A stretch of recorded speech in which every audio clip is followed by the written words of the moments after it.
মধ্যপ্রাচ্যের অন্যতম শক্তিশালী দেশ ইরানের পারমাণবিক কার্যক্রম নিয়ে পরাশক্তি যুক্তরাষ্ট্র বরাবরই উদ্বেগ জানিয়ে আসছে। এমনকি বিভিন্ন নিষেধাজ্ঞা আরোপের মাধ্যমে এই কার্যক্রমের ইতি টানারও বিস্তর চেষ্টা চালানো হয়েছে। 2015 সালে যুক্তরাজ্য, ফ্রান্স, জার্মানি, চীন ও রাশিয়ার সঙ্গে হওয়া পরমাণু চুক্তির মধ্য দিয়ে পারমাণবিক কার্যক্রম কমানোর শর্তে ইরানের ওপর থেকে কিছু অর্থনৈতিক নিষেধাজ্ঞা প্রত্যাহার করে নেওয়া হয়।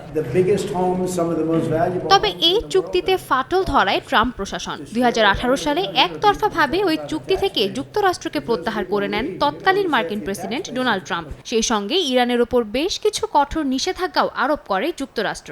এমনকি ইরানের শীর্ষ কমান্ডার জেনারেল কাসেম সোলাইমানিকে হত্যা করার নির্দেশও দেন ট্রাম্প। ট্রাম্পের এবারের শাসনামলে পরমাণু চুক্তির গুরুত্বপূর্ণ তিনটি দেশ ফ্রান্স, জার্মানি এবং যুক্তরাজ্য বিভিন্ন বড় বড় ইস্যুতে যুক্তরাষ্ট্রের সঙ্গে সুর মেলাবে এমন আভাস দিচ্ছেন বিশ্লেষকরা। কাতার ভিত্তিক সংবাদ মাধ্যম আল জাজিরা এক প্রতিবেদনে জানায়, এ পরিস্থিতিতে ইরানের অবস্থান কি হবে তা নিয়ে চলছে নানা জল্পনা কল্পনা।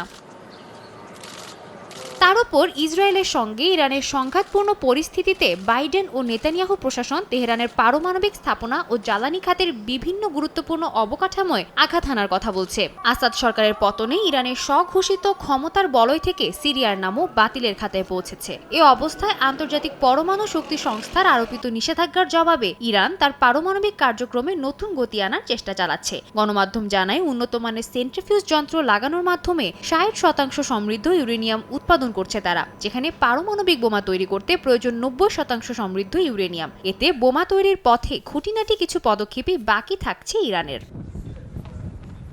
ট্রাম্পের ক্ষমতা গ্রহণে বাকি আর মাত্র কয়েকদিন। গদিতে বসার পর ইরানের প্রতি তার মনোভাব কেমন হয় তাই বলে দেবে ইরানের পরবর্তী পদক্ষেপ কি হতে যাচ্ছে, বলছেন বিশ্লেষকরা।